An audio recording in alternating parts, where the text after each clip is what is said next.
You know, that classic image, right? Someone just poring over textbooks, trying so hard to memorize all these rules and words. Oh, yeah, the midnight oil, the flashcards. It feels like such a grind sometimes. Exactly. But what if learning English could actually feel less like homework and more like, well, like playing a game? It's a really interesting idea, isn't it? Thinking about how to shift language learning from this thing you have to do to something you genuinely look forward to.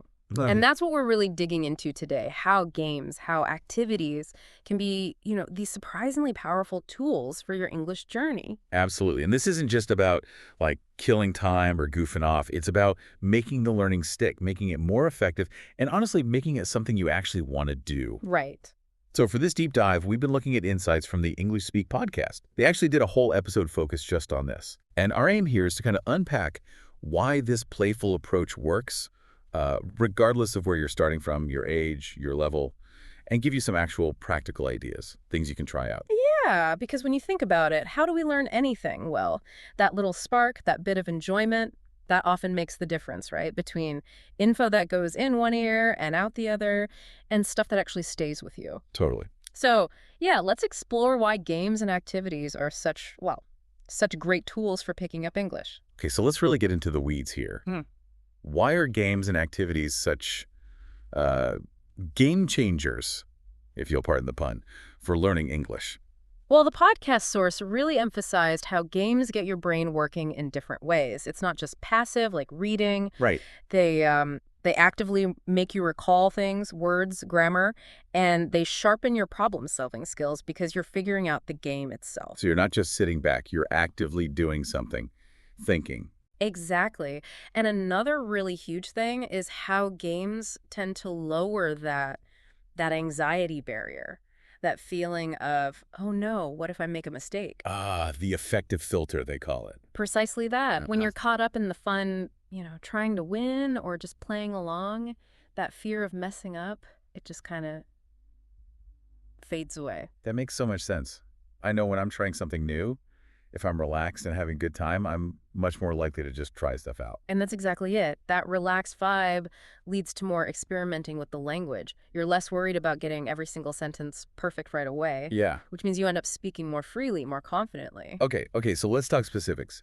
The podcast mentioned some really good games for building up your vocabulary. Yeah. One that seemed really simple but effective was word association. Oh, yeah, it's great because it's so simple but surprisingly powerful. Like the podcast explained, it's just one person says a word, say, school. And the next person says the first related word that pops into their head, like teacher. Exactly. Or student, or books, or homework, whatever comes up. It sounds almost too simple, but the podcast hosts were saying how it really trains you to think fast and builds those connections between words in your mind. You Right. have to quickly access your mental word bank. Yeah, your mental lexicon. Word association helps you pull those words out faster. And thinking about how the brain works, that quick recall actually strengthens the pathways to those words, makes them easier to grab next time. And you can do it anywhere, waiting for a bus, making dinner. Totally. Super portable. Right. Another one they mentioned, a real classic, was 20 questions. I definitely played that on long card tricks as a kid. Huh. Yeah, it's funny how old games find new life. And for language learning, 20 questions is brilliant. As they outlined, someone thinks of a noun, a person, place, thing. And everyone else has just 20 yes-no questions to figure it out. And the podcast really highlighted how fantastic this is for practicing questions. Is it alive? Can you eat it? Is it bigger than a... Yeah, you're constantly forming different types of questions, using different tenses maybe. And not just grammar. It reinforces vocabulary across loads of categories, plus logical thinking as you narrow things down. And like they said, the fun part, the mystery, means you often forget you're even studying. Okay, shifting focus a bit to descriptive language. The podcast talked about board games, things like Scrabble, Pictionary. But they singled out Taboo. I've played that. It gets intense. It really does. And what's so good about Taboo, educationally speaking, is how it forces you to describe a word without using the most obvious related words. They give the example of banana. Right. You can't say yellow, fruit, monkey, or peel. Okay. You have to get creative. Exactly. You're pushed to use synonyms, to paraphrase, to really describe. And that skill, being able to talk around a word you don't know or explain something in detail, that's vital for fluency. Definitely. You have to think on your feet. And the team aspect is great too. It builds confidence speaking in a group, even a small, fun one. Good point. Okay, then the podcast moved into technology. Yeah. Obviously, there are tons of apps and digital games out there now for learning English. Oh, absolutely. It's a huge area. Technology can gamify the whole process, give you instant feedback, track your progress, Yeah. which can be super motivating for a lot of people. They mentioned apps like Duolingo, Kahoots, Wordscapes, Yeah. Quizlet too. Yeah, Elevate was another one. They all offer different things, but the core idea is interactive learning through game-like structures, vocabulary, grammar, listening. The podcast mentioned a vocabulary challenge on Quizlet that got students really fired up because of the competition. Yeah, that little bit of friendly rivalry can be a real motivator. And the great thing with these digital tools is often the immediate feedback. You know right away if you got it right or wrong. Plus, the levels, the points, the virtual badges, it taps into that reward system in our brains. Right, keeps you coming back. Mm-hmm. Now, what about for teachers or parents helping kids or even just friends learning together? Mm-hmm. The podcast had some great ideas for like classroom or home activities. Role-playing came up. Role-playing is just invaluable, as the podcast pointed out. It's all about practicing functional English, how you actually use the language in real life. Like ordering in a restaurant, making a phone call, maybe even a practice job interview. Exactly, those kinds of things. It gives you a safe space to try out those real-world scenarios. And I liked their suggestion of adding little twists like a time limit or giving people secret objectives. Sounds like it would make it funnier and more challenging. Definitely. It pushes you beyond just reciting memorized lines and encourages you to improvise, to really use the language creatively. Okay, and what about story cubes? Those little dice with pictures on them. Ah, yes. Those are fantastic for sparking imagination and practicing narrative skills. You roll a dice, see the pictures, and then you have to weave a story connecting them. So it helps with building stories, obviously, but also vocabulary related to the pictures. And crucially, sentence structure and flow. The podcast hosts mentioned how it naturally brings in those transition words, then, suddenly, after that, finally. Which are so important for making your speaking or writing sound coherent. Right. Absolutely key. Connecting ideas smoothly is a huge part of being fluent and easy to understand. Even super simple games got to mention. Like Simon says for beginners. I hadn't really thought of that for language learning. It's interesting, isn't it? A game that seems like it's just for little kids can be adapted really effectively. It directly teaches basic verbs and commands. Simon says touch your nose. Simon says stand up. Exactly. It links the word directly to the action, which really helps lock it in. And as you mentioned, it's fantastic for listening skills. You have to listen carefully. True. You don't want to be out. And then there's music. The podcast talked about singing games, even just doing karaoke. Oh, yeah. How does that help? Beyond just being fun. Well, it's brilliant for pronunciation, for rhythm, for getting the natural flow, the intonation of English, even things like syllable stress. Okay, I can see that. Getting the music of the language. Precisely. And you pick up idioms and common phrases embedded in songs. The podcast shared a nice little anecdote about a student who really got into learning by singing Taylor Swift songs. Oh, really? Yeah, memorizing the lyrics, looking up words they didn't know, even trying to write their own versions. It just shows how connecting learning to something you genuinely enjoy can make a huge difference. That's a great example. Personalizing it. Makes it stick so much better. Now, okay, let's tackle something important the podcast brought up. This idea some people have that, well, games are just messing around, that they're not serious learning. Yes, this is a crucial point to address. The podcast really pushed back against that, reframing games as intentional educational tools. Right. They're not just random fun. They're designed or can be used with specific learning goals. Exactly. And the hosts listed off a whole bunch of benefits, didn't they? Better memory. Yeah, memory retention, more vocabulary exposure, more speaking confidence, listening skills, critical thinking, teamwork. Motivation.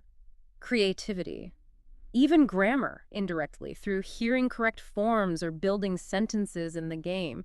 It's actually a really comprehensive list when you think about It it. really is. It challenges that old-fashioned view. And if you think about learning theory, things like active recall, spaced repetition, which you can build into flashcard games, for example, and just learning through play. These are all proven strategies. Games often hit several of these at once. Okay, so what about if you're learning on your own? Are there good games for solo learners? The podcast mentioned word puzzles, obviously, like crosswords. Word searches too. And journaling games. One they mentioned that sounded really interesting was the alphabet story. Alphabet story, how does that work? It's quite clever, actually. You write a story, but each sentence has to start with the next letter of the alphabet. Whoa. Okay, so like a big dog arrived, Billy watched it carefully, cats scattered. Exactly.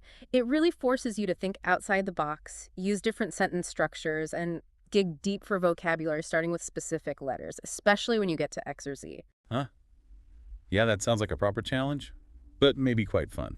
Definitely pushes your creative boundaries. And then, of course, flashcards. Still useful, but the podcast suggested gamifying them. Like timing yourself, or Well, matching yeah. synonyms and antonyms. Yeah, those kinds of things. Making it a challenge rather than just passively reviewing. And technology helps here too. Interactive flashcard apps. Some even have voice recognition now to check your pronunciation.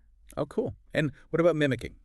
The podcast suggested copying actors from movies. Yeah, mimicking games. It might feel a bit silly at first, but imitation is actually a really powerful technique. Watching a short scene, then trying to copy not just the words, but the accent, the emotion, the intonation, So it helps with pronunciation, tone. and confidence. Yeah. Just practicing making those sounds and rhythms can make you feel more comfortable when you speak for real. I also liked the idea of creating your own simple games. Like, you don't need fancy equipment. They mentioned a word jar. Mm-hmm.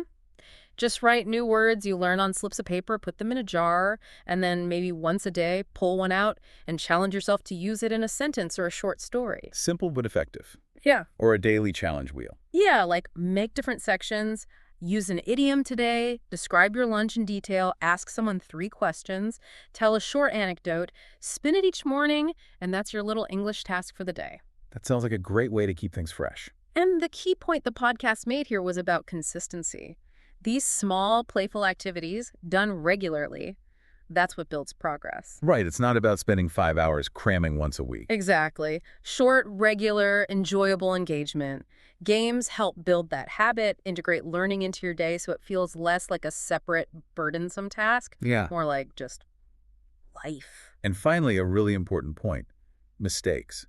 The podcast makes sure to reassure listeners about making mistakes while playing these games. Yes, so vital, because games create this low-stakes environment. It's okay to mess up. It's part of the process. Absolutely. It's a safe space to try things, maybe laugh at yourself a bit, and learn from those errors without feeling judged or embarrassed. That's huge for progress. Okay, so just to give everyone some concrete ideas to walk away with, the podcast listed some top games and activities. Let's just quickly run through those again. Good idea. So number 1 was word association. 2, 20 questions. 3, taboo. 4, story cubes. 5, the alphabet story. 6, flashcard speed match or similar flashcard games. 7, karaoke or singing games. 8, role-playing real-life situations. 9, mimicking scenes from movies or shows. And 10, making your own game, like a challenge wheel or a word jar. That's a pretty solid list to get you started. Definitely. And the message really was, just try 1 or 2, see how it feels.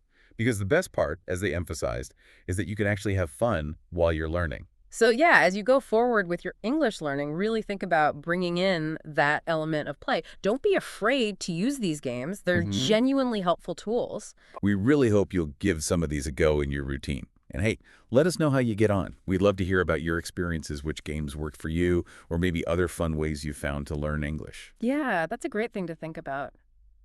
How can you make your learning more playful?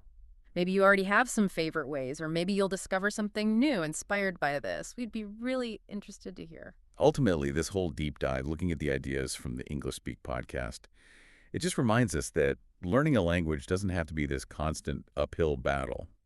By embracing games and activities, it really can become something enjoyable, something that just fits naturally into your life.